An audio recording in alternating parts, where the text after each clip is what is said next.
El seguro de vida apenas cubrió los gastos del funeral. Después de 42 años de matrimonio, me encontré sola en nuestra pequeña casa en Medford, Oregón, tratando de descubrir cómo estirar una pensión de maestra que de repente parecía increíblemente escasa. Tenía 63 años, y por primera vez desde que tenía 20, necesitaba conseguir un empleo. Así fue como terminé trabajando en el turno de la noche en el Riverside Medical Center, 3 noches a la semana en el departamento de facturación. No era glamoroso, pero me mantenía ocupada.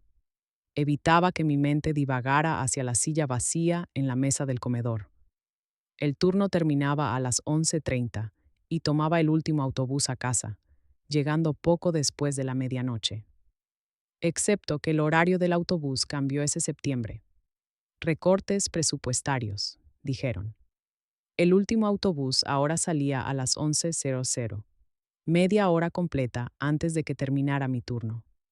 No podía darme el lujo de salir temprano y perder esas horas, así que hice lo que tenía que hacer. Comencé a usar una aplicación de transporte que mi hija había instalado en mi teléfono. Así fue como conocí a Raymond. La primera vez que su Toyota plateado llegó a la entrada del personal del hospital, casi no subo. Parecía tener cerca de 50 años, con canas entrelazadas en su cabello oscuro y profundas líneas alrededor de los ojos, pero su calificación era de 5 estrellas, y eran casi medianoche en un estacionamiento mal iluminado. Así que me subí al asiento trasero y le di mi dirección en la calle Cedar. ¿Turno largo?, preguntó, con voz amable. Todos los martes, jueves y sábados, respondí, observando pasar por la ventana las calles familiares de Medford. ¿Cuánto tiempo llevas conduciendo? Unos 3 años, dijo. Perdí mi trabajo en Timbermill cuando cerró. Esto me mantiene a flote. Algo en su voz me hizo levantar la vista, mirarlo de verdad en el espejo retrovisor. Tenía la misma expresión cansada que veía reflejada en mí misma. La mirada de alguien que había sido derribado por la vida, pero que seguía levantándose porque, ¿qué otra opción había? Lo siento, dije, y lo decía de verdad. Me miró en el espejo y vi un destello de sorpresa en su rostro. Gracias, dijo en voz baja.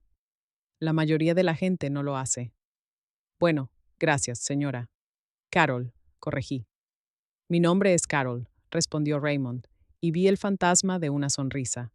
Después de eso, algo extraño comenzó a suceder. 3 noches a la semana, solicitaba un viaje, y 3 noches a la semana. El Toyota plateado de Raymond era el auto que aceptaba. Al principio pensé que era coincidencia, pero para la tercera semana me di cuenta de que él estaba esperando, conectándose alrededor de las 11:20, posicionándose cerca del hospital, asegurándose de ser él quien me recogiera. Caímos en una rutina cómoda. Me deslizaba en el asiento trasero, agotada después de 8 horas de códigos de facturación médica y reclamaciones de seguros, y Raymond ya tenía mi dirección ingresada. Hablábamos durante el breve viaje de 12 minutos hasta mi casa. Al principio nada profundo, solo el clima, el tráfico, cómo habían sido nuestros días. Pero poco a poco, semana tras semana, las conversaciones se hicieron más profundas. Supe que la esposa de Raymond lo había dejado hace 2 años, llevándose a su hija adulta con ella, no por enojo, sino por el agotamiento que les causaban sus problemas financieros. Ahora vivía solo en un pequeño apartamento cerca de la autopista, conduciendo para varias compañías de transporte compartido 6 días a la semana, a veces 12 horas al día. Mi hija acaba de tener un bebé, me dijo una noche de octubre, con la voz cargada de emoción. Una niña. Solo he visto fotos. Sin pensarlo, extendí la mano y le apreté el hombro. Se acostumbrará, dije, aunque no estaba segura de creerlo. Los bebés tienen una manera de reunir a las familias de nuevo. Aclaró la garganta. Es amable de tu parte decir eso. Empecé a darle propinas extra. No mucho. Solo unos cuantos dólares más de lo habitual, pero lo suficiente para que lo notara. Al principio trató de negarse, pero insistí. Estás cuidando a una mujer mayor, le decía. Eso vale algo. La verdad era que esos 3 viajes a la semana se habían convertido en lo más destacado de mi solitario horario. Raymond nunca me juzgó, nunca me trató como una carga. Simplemente escuchaba cuando necesitaba hablar y guardaba silencio cuando necesitaba tranquilidad. En noviembre comencé a llevarle café. Solo una taza simple de la cafetería del hospital, aún caliente cuando su auto llegaba. La primera vez que se la entregué por la ventana, la miró como si le hubiera dado oro. No tenías que hacer esto, dijo. Lo sé, respondí, pero el turno de noche hace soportable el terrible café del hospital y pensé que tú lo necesitabas más que yo. Después de eso, el café se convirtió en parte de nuestra rutina. Subía con 2 tazas y recorríamos las tranquilas calles de Medford, sorbiendo nuestras bebidas y hablando de todo y de nada. Él me contaba sobre los pasajeros extraños que había recogido, las conversaciones nocturnas, la sorprendente variedad de personas que encontraba en su auto. Yo le hablaba de mi esposo, de aprender a vivir sola, de mi hija que llamaba todos los domingos, pero vivía a 3 estados de distancia, en Colorado. Eres una buena persona, Carol, dijo Raymond una noche a finales de noviembre, llegando a mi casa. Quiero que lo sepas. Sentí que mis ojos se humedecían. Tú también lo eres, Raymond. Diciembre llegó con un frío inusual para Oregón, escarcha cubriendo mi jardín por las mañanas. El hospital se decoró para Navidad, guirnaldas y luces en la cafetería que hacían que el edificio estéril se sintiera casi cálido. Le llevé a Raymond chocolate caliente en lugar de café, y se rió al ver el pequeño bastón de caramelo que había pegado a la taza. Mi esposa solía hacer cosas así, dijo suavemente. Pequeñas bondades. No las aprecié lo suficiente en su momento. Ahora las aprecias, respondí. Eso es lo que importa. Era una noche de jueves, 14 de diciembre, cuando todo cambió. Raymond me recogió como de costumbre, pero algo era diferente. Sus manos se aferraban demasiado al volante y no dejaba de mirarme por el espejo retrovisor. No de la manera amistosa habitual, sino con una intensidad que me hizo contraer el estómago. Carol, dijo mientras se alejaba del hospital, necesito preguntarte algo, y necesito que respondas honestamente. Me sentí con la garganta seca. ¿Qué es? Tu vecino, el hombre que vive 3 casas más abajo, la casa gris de 2 pisos con la camioneta roja en la entrada. ¿Lo conoces? Parpadeé, completamente sorprendida por la pregunta. ¿Thomas Brennan? No realmente. Nos saludamos cuando nos vemos, pero nunca hemos tenido una conversación de verdad. ¿Por qué? Raymond no respondió de inmediato. Giró a la izquierda en lugar de a la derecha, alejándose de mi calle. Raymond, ¿a dónde vamos? A un lugar donde podamos hablar. Su voz estaba tensa. Carol, necesito que escuches muy atentamente lo que estoy a punto de decirte. Un miedo intenso me recorrió. Me estás asustando. Lo sé, lo siento, pero necesitas escuchar esto. Entró en el estacionamiento vacío de un supermercado cerrado. Puso el auto en estacionamiento y se giró para mirarme completamente.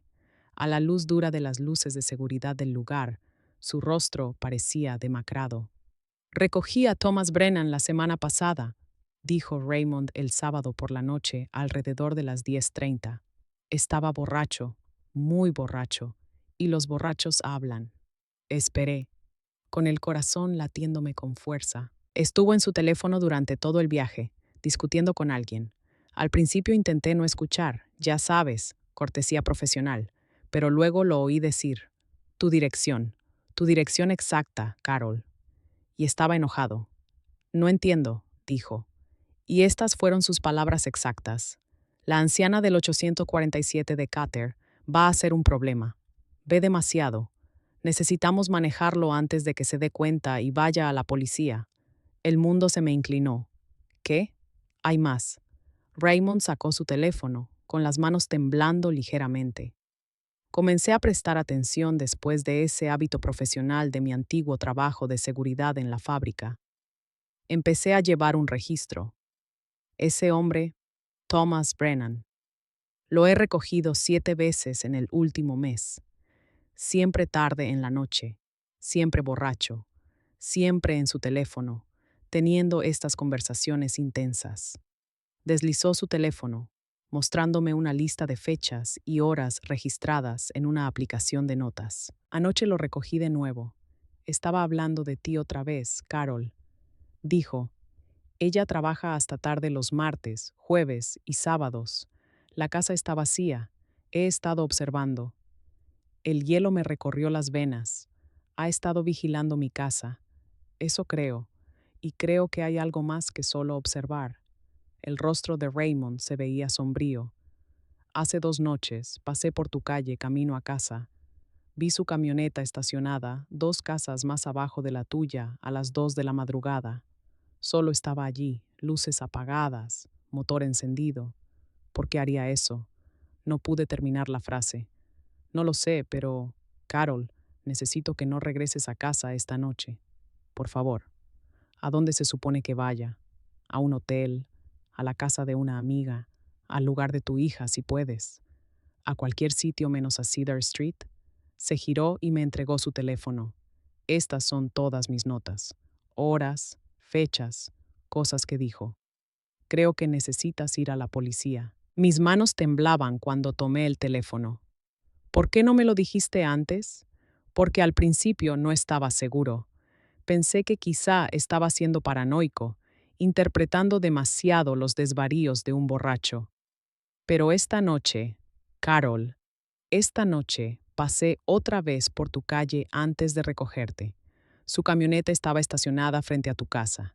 ¿Mi casa? Y lo vi bajarse e intentar abrir tu puerta principal. El café que había tomado antes amenazó con volver. Intentó abrir mi puerta. Estaba cerrada con llave, gracias a Dios, pero se quedó allí casi un minuto, sacudiendo la manija, mirando por las ventanas. Luego regresó a su camioneta y simplemente se sentó allí, observando tu casa. Ahí fue cuando supe que tenía que decírtelo. ¿Pero por qué? ¿Qué le he hecho yo? Apenas conozco a ese hombre. No lo sé, dijo Raymond, pero creo que necesitamos averiguarlo. Y creo que debemos hacerlo de manera segura, lo que significa que no puedes volver a casa. Me quedé sentada en su auto, en ese estacionamiento vacío, con todo mi mundo dando vueltas. Un hombre al que había saludado amablemente durante los últimos 2 años, aparentemente había estado planeando algo siniestro, y la única razón por la que lo supe fue por un conductor de transporte compartido a quien le había mostrado una simple bondad humana. El Medford Inn, dije finalmente, mi voz apenas un susurro. Llévame allí. Me quedaré esta noche y mañana iré a la policía. No, dijo Raymond con firmeza. Vamos a la policía ahora. Esta noche ya casi es medianoche. Carol, este hombre intentó abrir tu puerta esta noche mientras estabas en el trabajo. ¿Y si vuelve? ¿Y si tiene una llave de alguna manera? La voz de Raymond se elevó con urgencia. Necesitamos reportarlo ahora. Tenía razón. Sabía que tenía razón. 20 minutos después, estábamos sentados en el departamento de policía de Medford. Un joven oficial tomaba nuestra declaración mientras un detective mayor escuchaba con creciente interés. Les conté sobre mi rutina, sobre apenas conocer a Thomas Brennan. Raymond sacó sus registros detallados, cada viaje, cada fragmento de conversación que había documentado. ¿Y estás seguro de que dijo, manejarlo? Preguntó el detective, con las cejas grises fruncidas. Positivo, respondió Raymond. Comencé a grabar los viajes después de la segunda vez, solo audio, para mi propia protección. Puedo reproducírselos. Los ojos del detective se agudizaron. ¿Tienes grabaciones? Sí, señor. Las guardo por seguridad. En caso de que alguna vez haya un incidente en mi auto, los pasajeros firman un consentimiento cuando solicitan el viaje. Está en los términos de servicio de la aplicación. Yo no lo sabía. El detective sacó una laptop y Raymond transfirió los archivos de audio. Nos sentamos allí, en esa estéril sala de entrevistas de la policía, escuchando la voz arrastrada de Thomas Brennan hablando sobre mí, sobre mi casa, sobre cómo manejar la situación. El rostro del detective se fue tornando más sombrío con cada grabación. Señora Carroll, dijo cuando terminó el último archivo, ¿tiene alguna idea de lo que el señor Brennan podría pensar que usted ha visto o sabe? Nada, insistí. Trabajo en el hospital 3 noches a la semana. Llego a casa y duermo. Esa es toda mi vida. Ni siquiera sé a qué se dedica ese hombre. El detective intercambió una mirada con el oficial más joven.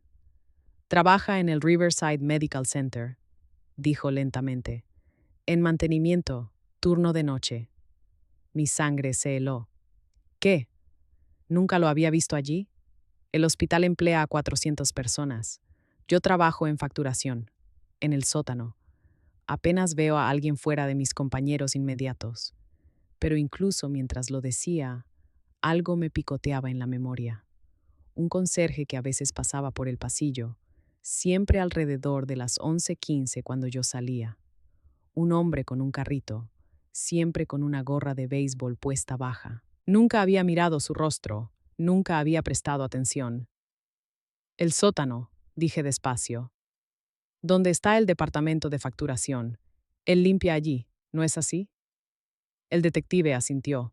Según su horario de trabajo, está asignado al nivel del sótano, oficinas administrativas y archivo de expedientes. Archivo de expedientes, repetí, y entonces lo entendí. Dios mío. Los archivos que faltaban. Todos en la sala se volvieron a mirarme. Hace 3 semanas, dije, mis palabras saliendo más rápido ahora. Mi supervisora notó discrepancias. Expedientes de pacientes que se habían creado, pero los registros físicos estaban desaparecidos. Solo archivos al azar, nada que pareciera conectado. Pensamos que era un error de archivo que alguien los hubiera colocado mal. Hemos estado haciendo una auditoría, revisando todo manualmente. El detective se inclinó hacia adelante. ¿Qué tipo de archivos? Pacientes mayores, pacientes de Medicaid, personas que probablemente no notarían ni se quejarían de errores de facturación. Me sentí enferma. Aún no los hemos encontrado. La auditoría sigue en curso. Pero si alguien estaba robando expedientes de manera sistemática y presentando reclamaciones falsas a los seguros, eso sería fraude de atención médica, concluyó el detective. Un delito federal, con una condena de prisión seria. Y si sabía que usted formaba parte del equipo de auditoría, añadió el oficial más joven, y pensó que estaba a punto de descubrir que era él. La sala quedó en silencio. Trabaja de noche, susurré. Tiene acceso a todo después del horario. Y yo salgo a las 11:33, 3 veces por semana, el mismo horario cada semana. Podía observar mi rutina, saber cuándo no estoy en casa, saber cuándo no. No pude terminar. Destruir pruebas, dijo Raymond en voz baja. Ha estado intentando entrar a tu casa para ver si te llevaste trabajo, si tienes archivos o notas que lo conecten con el robo. El detective se puso de pie de golpe. Necesitamos registrar su propiedad ahora mismo. Y señora Carroll no regresará a casa esta noche. La llevaremos a un hotel bajo vigilancia protectora hasta que podamos resolver esto. Todo sucedió rápidamente después de eso. El detective hizo llamadas telefónicas, despertando a jueces para obtener órdenes de registro. Otro oficial me llevó a un hotel mientras Raymond se quedaba para dar declaraciones adicionales. Me senté en esa habitación genérica de hotel, cortinas corridas, incapaz de dormir, sobresaltándome con cada sonido en el pasillo. Mi teléfono sonó a las 6:00 de la mañana. El detective. Los encontramos, dijo sin preámbulos.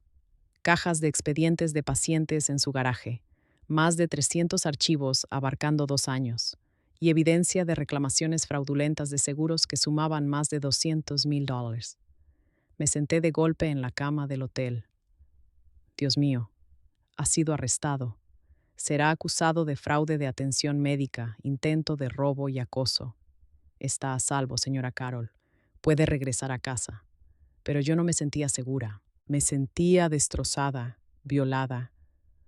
Un hombre al que había saludado con alegría había estado planeando entrar a mi casa, posiblemente para amenazarme, o algo peor, solo porque sin saberlo estaba cerca de exponer sus crímenes. Raymond me recogió del hotel esa mañana, sin tarifa, sin solicitud en la aplicación. Simplemente apareció porque, de alguna manera, sabía que necesitaría un rostro familiar. Condujimos por Medford bajo la luz temprana de la mañana, ninguno de los dos hablando durante mucho tiempo. ¿Cómo lo supiste?, pregunté por fin. ¿Cómo supiste que debías prestar atención, anotar todo, no ignorar las señales? Permaneció en silencio un momento, con las manos firmes en el volante. Mi hija, dijo finalmente. Antes de que mi esposa se fuera, antes de que todo se viniera abajo, mi hija tenía un novio. Un buen tipo, pensábamos todos, exitoso, encantador, hasta que un día mencionó que él pasaba en auto frente a su apartamento a horas extrañas, que siempre parecía saber dónde estaba ella. Observé su rostro en el espejo retrovisor. No presté suficiente atención, continuó Raymond, con la voz cargada de un viejo arrepentimiento. Le dije que estaba siendo paranoica. Y luego, una noche, él irrumpió en su apartamento. La lastimó bastante. Fue entonces cuando mi esposa finalmente se hartó de mí, de mi incapacidad para proteger a nuestra familia. Tomó a nuestra hija y se fue. Y no la culpo, dijo Raymond. Así que ahora presto atención, dijo con firmeza. Escucho cuando los borrachos hablan. Noto cuando alguien menciona la misma dirección varias veces, cuando hablan de vigilar a alguien, de manejar a alguien, porque una vez fallé y no volveré a fallar. Las lágrimas me corren por el rostro.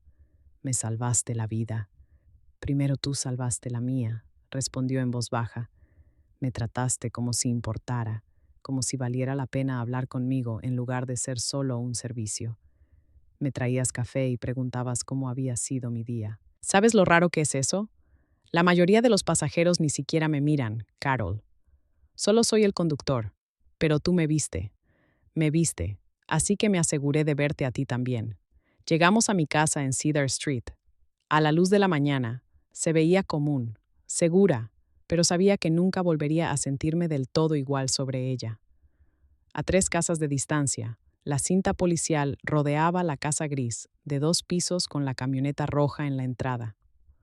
Carol, dijo Raymond mientras recogía mis cosas.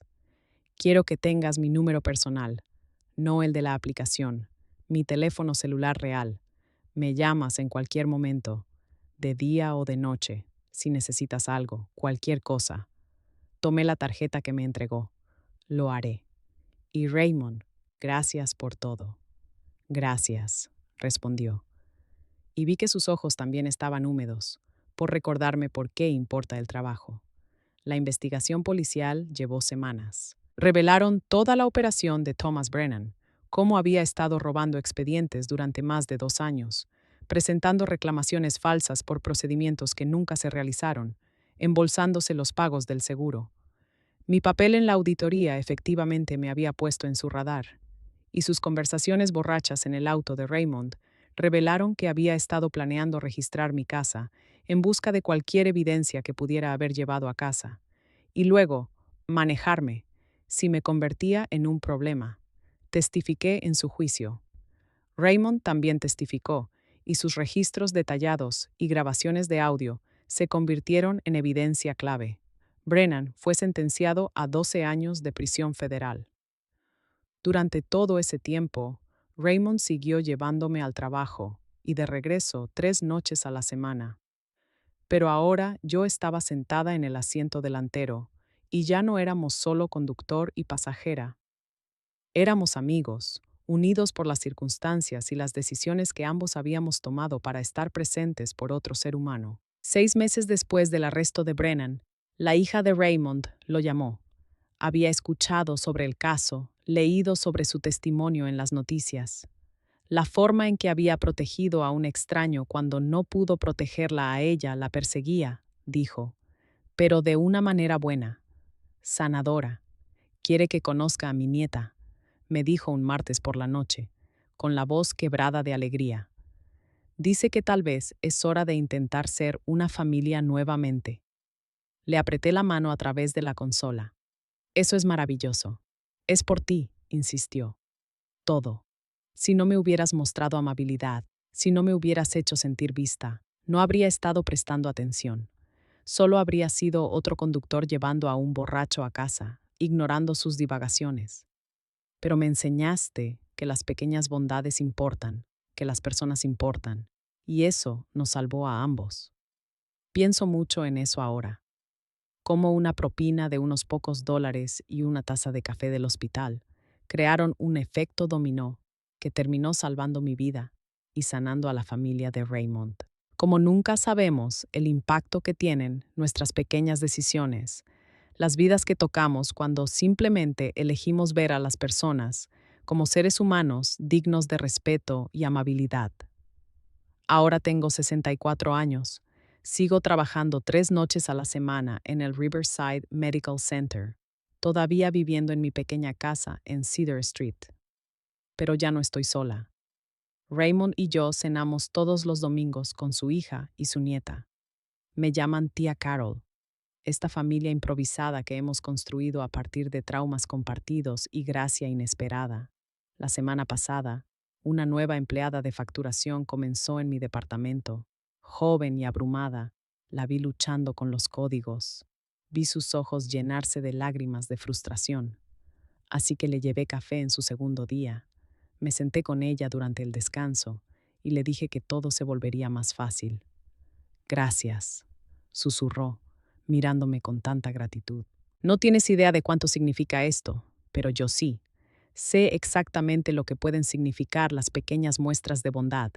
Sé cómo un momento de realmente ver a alguien puede cambiar el rumbo de una vida. Porque le di café y conversación a un conductor de rideshare, él prestó atención la noche en que más importaba. Y porque prestó atención, ambos encontramos el camino de regreso a la vida. Ambos encontramos la manera de convertirnos en personas que importaban la una para la otra. Quien quiera que seas, donde quiera que estés, sé amable, no porque recibirás algo a cambio, no porque la bondad dé dividendos o el karma lleve la cuenta. Sé amable simplemente porque alguien frente a ti está librando batallas de las que no sabes nada. Sé amable porque ese pequeño gesto, ese momento de conexión humana genuina, podría ser lo que los salve, o podría ser lo que nos salve a nosotros también.